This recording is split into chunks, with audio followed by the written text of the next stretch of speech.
Hey there, Market Monday time. Thanks for joining me September 15th. What an interesting week we've had. But before we get started, take a second, hit that subscribe button, click that notification bell so that you can follow along easily with us every single week what's going on here in the local market on Hilton Head Island. Because friends, it is all local. When it comes to real estate, it's all local. You don't wake up in the morning and check the national weather when you decide what you're going to wear. And if you're interested in real estate on Hilton Head Island, the national forecast, it's not going to help you.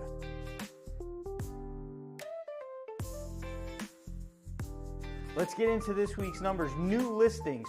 A lot of new listings again this week. Last week, we had 68 new listings.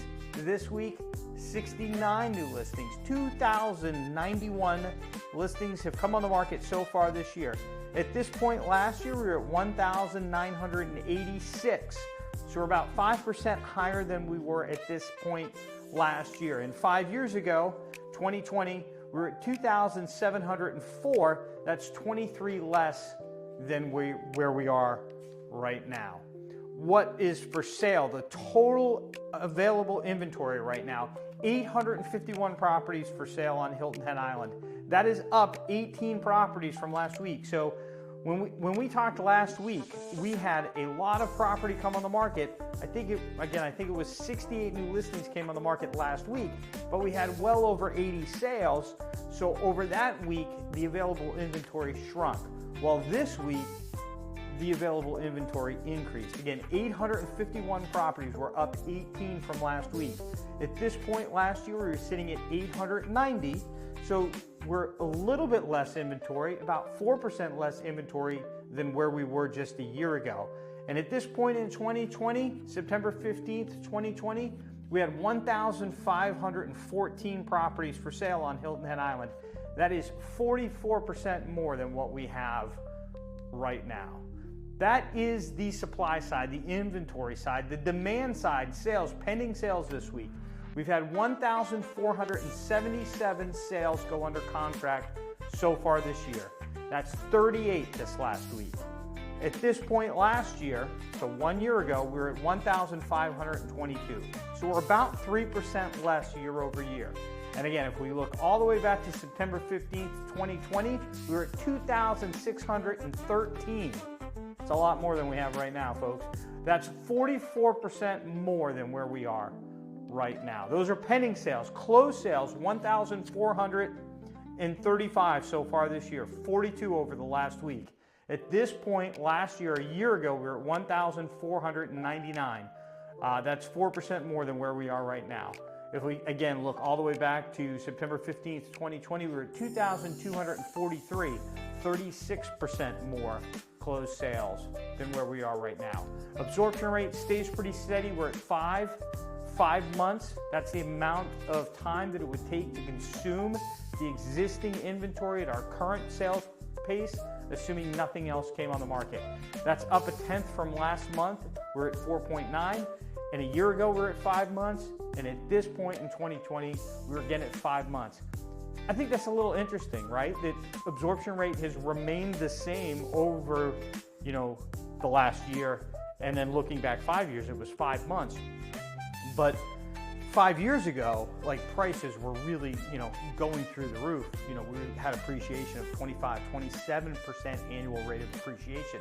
So I hear a lot of realtors out there talking about absorption rates as kind of the beginning and the end number, the most important number. And for me, it's kind of nice to know information, but what I'm really interested in is what's going to move what's going to move values, right? What's going to push appreciation. And this is a good example how so far this year, properties have appreciated about 7%, right?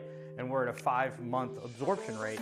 But if we go back and we look at 2020, we had the same 5-month absorption rate, but appreciation wasn't 7%, it was 25, 30% year over year. So absorption rate really doesn't help us too much in terms of value. Days on the market, this one's really interesting. We're at 138 days is the average amount of time it takes from when a property goes on the market until it sells. And that's up from last week, it was 121. As a matter of fact, this number has gone up over the last 2 months, a pretty significant amount. 2 months ago, we were at 89 days, and now we're at 138. That's a 55% increase in 2 months. Pay attention to that. We're going to start seeing that number come down. That's a lagging indicator, right?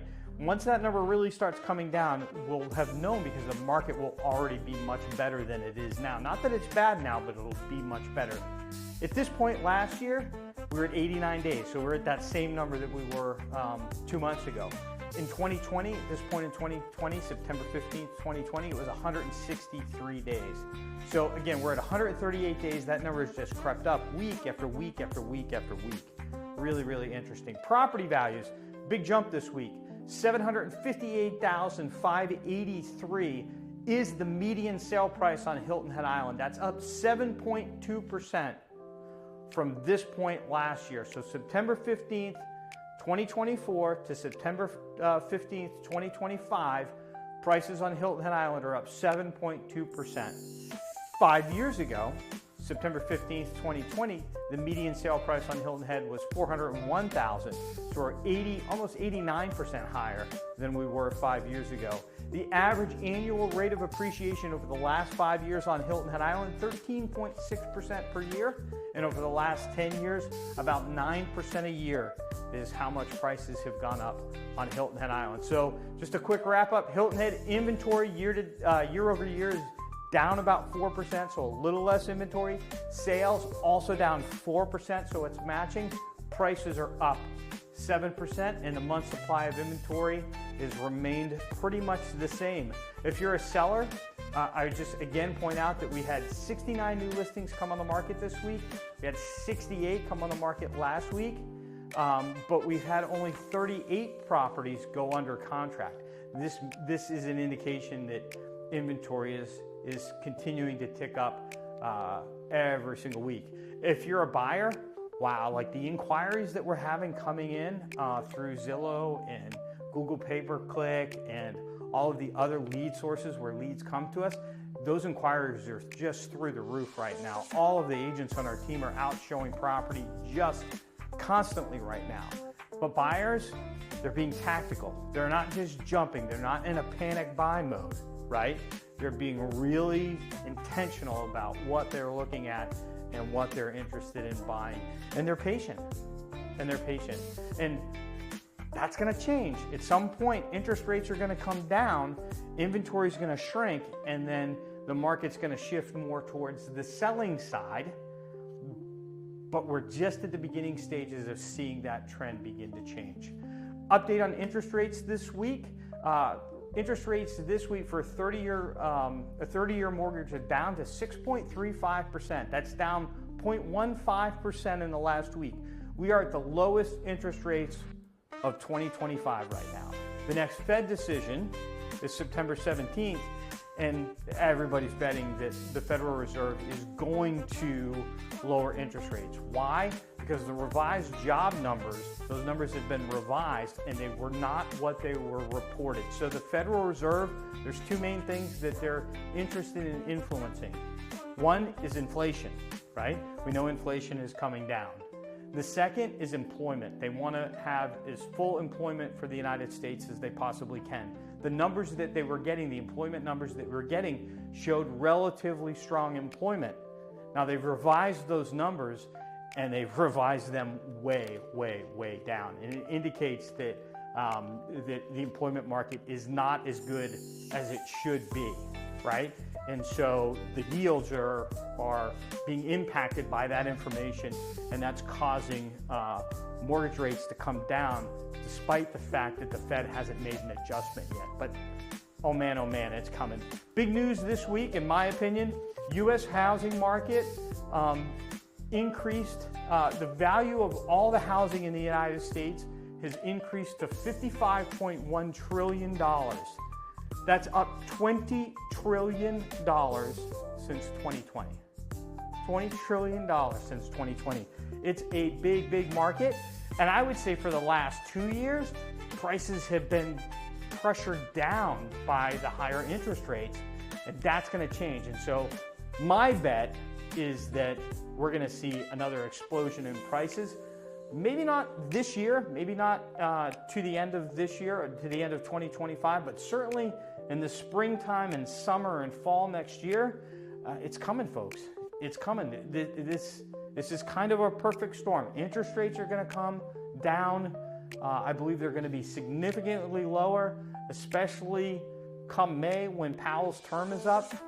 They're going to put somebody in that position that is going to force those rates down, and the market's going to take off. Another interesting thing I read about this week is certain luxury markets are really starting to take off. So there was an article that in Greenwich, Connecticut, I think it was, that the luxury sales that they've had in Greenwich, Connecticut in August have been the strongest luxury sales that they've seen since 1999 is what the article said. Pretty interesting. So I was kind of thinking about it, like, why would that be?